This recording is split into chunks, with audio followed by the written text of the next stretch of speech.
What's going on, buddies? Another bonus pod. CNR. Welcome to Overpromised, episode 64, and thanks for celebrating 2 years of Covino and Rich today. 2 years, afternoons on Fox Sports Radio, 2 to 4 on the West, 5 to 7 on the East. We've been part of the Fox Sports Radio family now for over 3 years, if you include weekends and part-time and everything. Yeah. But 2 years today, thanks to you guys, and this is all the stuff we can't fit into our action-packed show of greatness. Steve Covino, Rich Davis. We're going to talk dance moves. We're going to get you ready for Thursday night foosball. Doing your gritty or what? We're going to talk about partying and baseball. But Rich, I know you want to talk about the Coliseum. Yeah, the Oakland Coliseum. 1966 it opened up. The A's have been playing there since 68. Remember, you would always see the Oakland Raiders play there. And you would see the baseball field while they were playing football. A big part of our childhood. And we say farewell to the Oakland Coliseum. And did you see the security guard filling up water bottles of dirt for fans to take home as a keepsake? I did. It was cool to see all the legends come back. It was also just cool to see the Ricky was there. Yeah, but this was wild. I thought that was a cool moment, and it got me thinking that I actually have a Ziploc baggie, not of dirt weed, it's actually dirt. Okay. From Shea Stadium. I'm a big Mets fan, and I do think it's the weakest memorabilia I have. It's a bag of dirt. I was about to give you a low five for that. Look, I get it. You want a piece of history. They had a great run there. They did their best. They won a World Series or two, right? They did their thing. Yeah, you can't take the teams last of the 80s were fantastic. I was going to say, you can't take the last couple of years of the A's sucking ass. No. Assign that to the great teams of the 70s with Reggie Jackson or the Bash Brothers and Dennis Eckersley and Dave Stewart, and all the way up to Giambi. That team and that franchise delivered in the Bay Area. McGuire, Canseco, Gallego. I mean, a lot of legends. Dave Stewart. Eckersley was there just this past weekend. Legendary teams, legendary players, moments. Carney Langsford an A? Yeah. Now, they're playing like ass, as the viral hat says, right? But, yeah, you want a piece of the history, but that's the weakest piece. But it does take me back, Rich. Weren't you the kid that also wanted George the Animal Steele's turnbuckle? True story. As we all watched the Mr. McMahon, "You're fired!" I was at Nassau Coliseum on Long Island, and George the Animal Steele, as he always did, ripped open the turnbuckle, was eating it. He threw pieces, it's just styrofoam, right, into the crowd. I mean, his turnbuckle. Yeah. I, for my whole childhood, mixed in with my baseball card collection and my nudie magazines and all my little, young boy collectibles, I had a Ziploc bag of turnbuckle until I realized, what am I doing?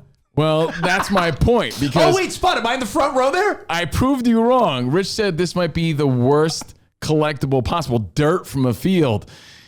It's part of the field. That's kind of cool. Nothing's weaker than already been chewed turnbuckle from George the Animal that Rich has somewhere in a closet. So what you're saying is, in my man cave, I shouldn't have dirt and a turnbuckle on the main. Yeah, but dirt is one of the weakest ones. And I say this respectfully because we did have a listener, and I appreciate all the generosity and offerings from our listeners and friends. But someone sent me dirt from the original Yankee Stadium.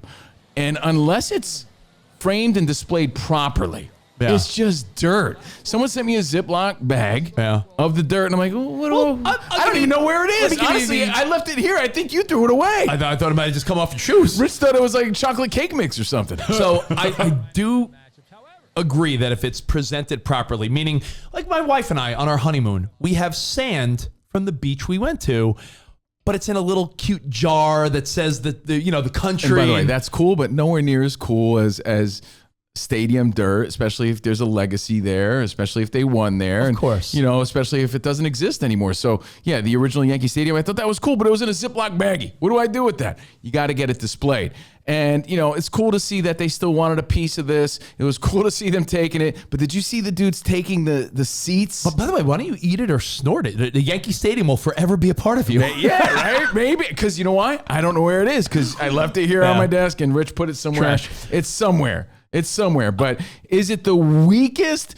It's not the weakest. The turnbuckle's the weakest. Okay, fair. But the chairs, I thought that was kind of wild too. When you see the fans just, what did they take a screwdriver with them to the game? Yeah. By the way, how do you get that into the stadium? No, really, they take a wrench. I'm not gonna lie. I think this is pretty cool because I've seen a lot of people in their man caves and they're garages or family rooms, have chairs from an old stadium. In fact, my buddy Mike has 2 seats from the old Chase Stadium in his basement where he watches a game. He doesn't sit on them, but they're there. And I looked on eBay. Would you believe it's like thousands of dollars for Yankee Stadium, Shea Stadium, like any stadium that closed down for that matter. And those are just the weak-ass plastic ones from the old Yankee Stadium. Yeah, the one from the 40s to the 70s. Yeah, they go back even further. So, hey, farewell. Lots of great memories depending on how old you are. You know, Rich took you back to the 60s, 70s, the Raleigh Fingers days, you know, and of course the 80s was a lot of fun as a fan watching, you know, the great pitching they had, the great hitting they had growing up. And farewell to the Coliseum. Take a little piece of it. And what piece would you take, and what's the weakest memorabilia? Think about it. What if someone bought these seats? Because isn't today the last game? Yeah, what if they forgot there was one more game? They did. No, I think we're good. If Wrigley was ever to go down, and it shouldn't, because getting rid of the Yankee Stadium, original Yankee Stadium, was a mistake, right? You want a brick from the wall, right? A brick, You gotta want a brick. Some maybe put some ivy, but like try it. I don't know. But like there's a gotta piece be of something. foam from any other wall, I don't think has any value whatsoever. Like a part of the Green Monster. Part of the Green Monster, but hopefully these things never go away, right? But sometimes you need a new start, and you know, congrats on a great run at the Coliseum. Now, But I don't want any dirt. Just saying. Want Dave Winfield's Tidy Whities from '87? No. So hey, thank you guys for taking it back with us. Look, I threw it back to the 80s right here. Is that a members only jacket? Am I the only member? You might Anyway, be. it's getting hot in here. So Who are the Yanks playing this final weekend? they're playing the Orioles and the Pirates. The Orioles could have meant something, but they slipped, huh? That would have been awesome. But still, they're battling. Now, speaking of baseball, CJ Abrams was in the news the past few weeks because he was demoted to the minor leagues, AAA, from the Nationals. All-star shortstop demoted to the minor leagues because he stayed out late partying at a casino till 8 in the morning.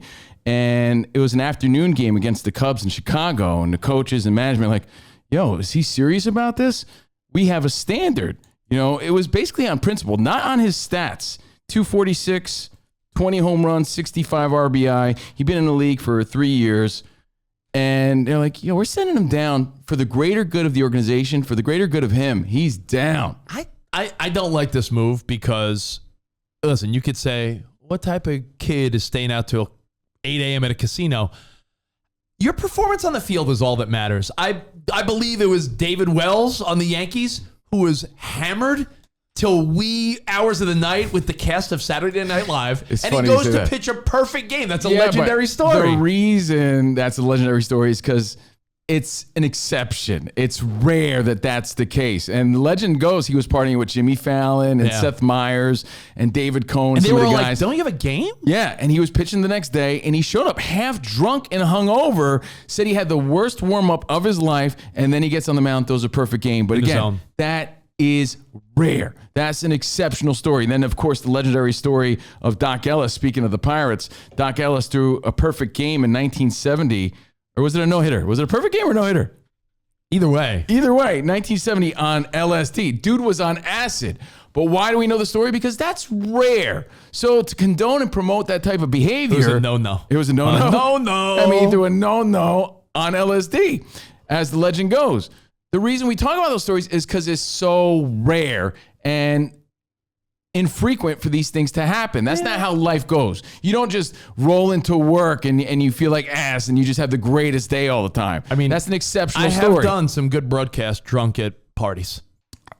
Exceptions. Those are exceptions. That's not the norm. I think you see if it becomes habitual. So the question is, did GM Mike Rizzo and Dave Martinez, the coach, did they do the right thing here? Do you agree with the player or do you agree with the management, the organization? Now I'm here to say, and not to sound like a Mr. Grundy, like players shouldn't be out there partying, but when you got a job to do and you're getting paid this much and you're rolling up 8 a.m., not bringing your best, and the management's looking out for not only you as a person, but you as their investment, I agree with management. I know they're young men, if he showed up, but you have a job and a responsibility, and you're getting paid nicely for that. If he showed up late, if he pulled a hammy because he was dehydrated or something, that's a different story. If there was a reason why, like, he was 0 for 12 this weekend. No, it wasn't that. Yeah. But they did say, I quote, like, in for an internal reason, internal issues, meaning like they may have had other reason, like the principle of it, like to make sure he doesn't go down the wrong path. That's why they sent him down, so that maybe he doesn't do it again. Well, look, I hate to make it about my Yankees, but let's go Yanks. I'm wearing a New York shirt as we speak. Remember when Derek Jeter, who wrote the blueprint on how to do everything perfectly, right? Oh, God. Do you remember when he stepped off a little bit and he was partying too much? He had it out with George Steinbrenner. Steinbrenner laid the smack down. He never did it again. They made some fun commercials about it. But again, he never stepped out of line again. And look what happened. He had an all-star career, a legendary career. That's what the Nationals are trying to do here. They're trying to set a precedence and a standard. They're trying to say, yo, we believe in you, dude, and we care about you. And this is why we're doing this. There's consequences. Why do I picture David Cohen at a club? Was that a commercial? Oh, it was a Luis Soho commercial. Like, do the Coney. No, it was El Duque. El Duque. Vamos a baile El Duque. They were doing the Duque dance, remember? The Duque dance. Yeah. That shit was funny. Yo, look, we get it. These guys are in the prime of their life. They're partying. They're living it up. But you still have a responsibility. You can't stroll in at 8 a.m. for an afternoon game. All right, that's fair. But when you're playing in Chicago and you're the starting shortstop. Did you hear my guy on the Mets, Keith Hernandez, during the SNY broadcast when Gary Cohen brought it to Keith's attention? It was a pretty funny exchange because, Gary, Keith, and Ron doing what they do. And that CJ Abrams, their star shortstop, has been optioned to the minor leagues because apparently he stayed out late before reporting to the ballpark today. Really late. Yeah. I can see 4 in the morning, but not 8 a.m.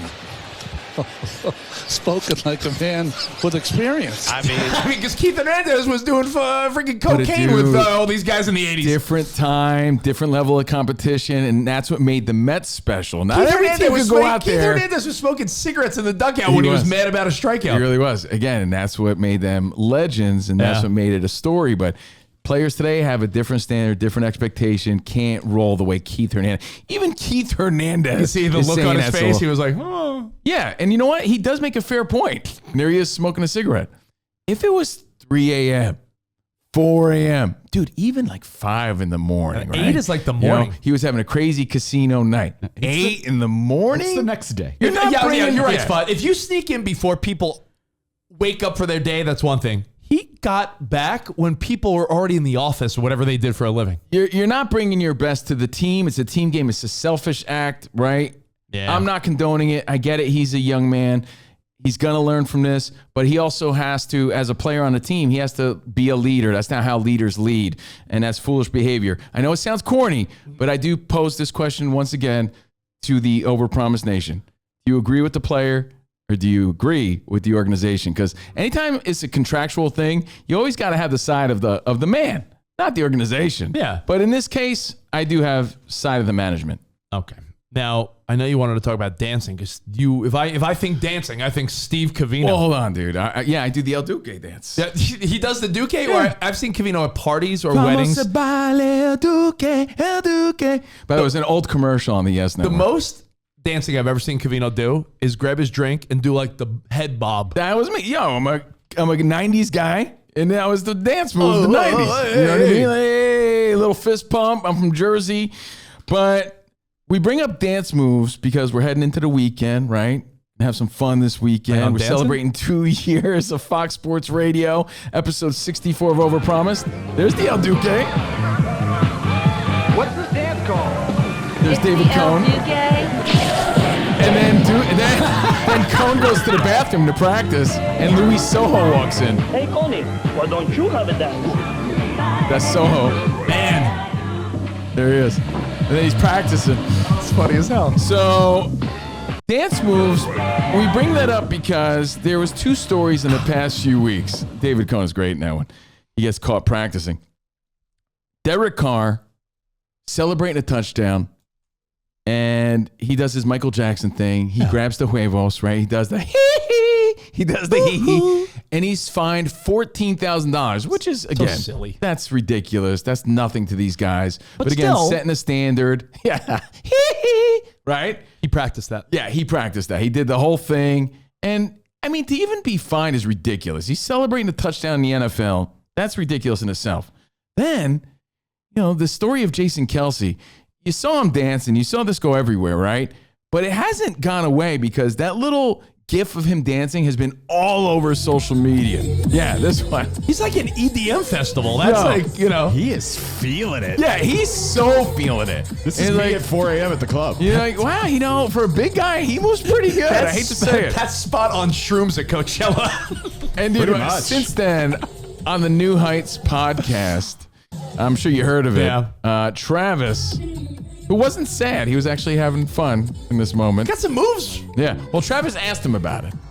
Did you see? I did not. Showing off some moves. One move that is actually new to me. I've only seen you hit one of these two moves before. I told this to Kylie. I said, that's a new move. That is 100% a new move. I haven't seen that one yet. Kylie said it's the same as the stomp move. She said it's just a different variation of your stomp. Yeah, which means it's a new move. This stomp, though. The running man, it wasn't my best running man.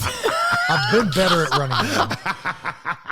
Those knees are getting up. What happened is we were supposed to be on that stage to start countdown, and I walked over there way too early. I had to kill 30 minutes before the show started, and I'm just up there with these DJs just standing there. I'm like, I got to do something up here. I can't just stand here like a jamoke. I got to bring the energy. Now, again, really funny. I love the chemistry there. They're brothers, right? I love that Travis is calling him out on this, but that thing went crazy viral and hasn't gone away since. And then it poses the question, you know, I'm glad we played that El Duque commercial because I think that's the last dance move I ever practiced. Are you in the business as a grown-ass man in new dance moves like the stomp? I'll tell you a quick story. And by the way, he does a great job. I give him props. Maybe I have to rethink this because he pulled it off. I mean, but it's a good my move. daughter came running up to me at her playground with all her little friends, right? Again, she's a high school kid. And so she's there with her friend Gregors or Jathan, whatever his name was, right? Whatever goofy little name he had was. She goes, Dad, do the gritty. I'm like, what? She's like, do the gritty. And all her little friends like circled around me. Do the gritty, Mr. Covino. Do the gritty. And I looked at all these little nose pickers, right? I'm like, I'm not doing a gritty. Get out of here. Beat it. On, dude. Like, is that something you tried ever as an adult? When white guys try it, it doesn't work well. So my question to you, based on Justin Jefferson, based on Kelce, based on Derek Carr, are you working on new dance moves as an adult? I say absolutely no. Oh, you got different versions of the gritty now. And I'm pretty sure Sebastian Maniscalco's mentioned this in one of his routines. Either way, I feel like it's a Maniscalco thing. Whatever I learned in junior high is where it ended for me.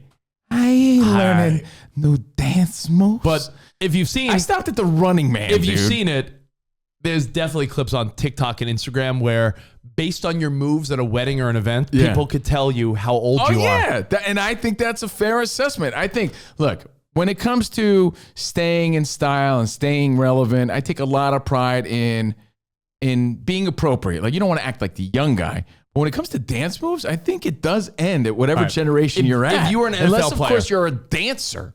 If you had performer. If you had 5 more inches of height, and you were a bigger guy and somehow made it to the NFL, and you score a touchdown, are you just spiking the ball? Or no. Would you have? If you're, but the gritty for him is age appropriate, right? And so my question based on that is, if you're watching this and you're in your 40s, late 30s, you know, whatever age you are you in the business of learning new moves, or are you stuck in whatever generation of the Cabbage Patch you're in? That's what I'm asking. I don't think, you know what it is? I'm generation running man, and that's where it stops. I think we don't realize it. Rich hasn't learned anything since the Carlton days. If you're a kid of the 80s or 90s, you stopped at moonwalking. You realize that you are stuck in your moves. Like, you know how you'd make fun of like your parents and uncles and aunts at a wedding? They just like, dude, you dance like Vince McMahon.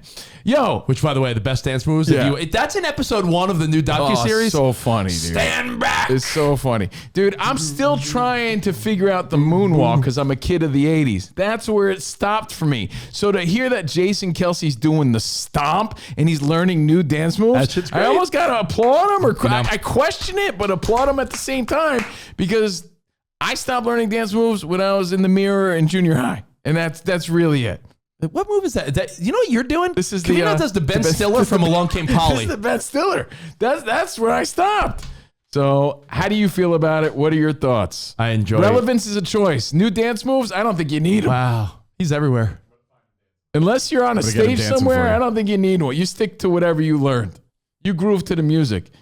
You pump your fist and hold your drink up. You bop your head a little Well, bit. hey, dance away. Have a great Dance weekend. way into the weekend, Now, guys. before we get into the weekend, let me give you real quick. I said it earlier today on Fox Sports Radio, but if you're late to that and you're catching us live now and you didn't listen to our show earlier, teaser for tonight's game. Just keep them up there the whole time. It is funny, though. So my point is, he made me question my thought of, you don't learn new dance moves. Then I'm like, well, maybe you do. You just put on your jacket like you're Mr. Rogers? Yeah, I'm ready to go. Let's go. Let's get on the let game. me tell you, tonight, Yeah. just a few minutes from now, Cowboys-Giants. I like the Giants getting a lot of points. I'm not saying they're going to win, but I like the Giants getting double digits. They're 5.5-point underdogs. I think the Giants got a shot. Make that 11.5-point underdogs, and the over-under is 44.5. Tease it up to 50.5, and I like the under. I feel like a low-scoring game that's closer. So lock it in. DraftKings, code CRSHOW. Giants plus 11.5, under 50. That's teaser town. Nice. Look, I'll be watching. Got 2-1-2 teams just to see what the Cowboys do alone. If the Cowboys drop to 1-3. Right, yeah, that's intriguing in itself. And a quick reminder, when you're done with the game, watch that Mr. McMahon documentary. Even if you're not a wrestling guy from back in the day. That's really good. But, throw it back on a Thursday and reminisce. Really good. That's on Netflix. American Sports Story is really good, too. That Aaron Hernandez docuseries. We had Josh Rivera on, episode 62 or so, if you want to catch it here on Overpromised. But that's worth the watch as well. That's on Hulu. And just enjoy your weekend, everybody. Enjoy your baseball. Enjoy your foosball. And you know what? Maybe learn a new dance move or two. Hey, maybe I was wrong. You think you'd be about more comfortable doing the gritty or the stump? you know what? I'm going to go home and figure it out myself. Go practice. Yeah. We'll see you guys next time. Until then, thank you for watching. Thanks for listening. Arrivederci, baby. See you in the Overpromised land.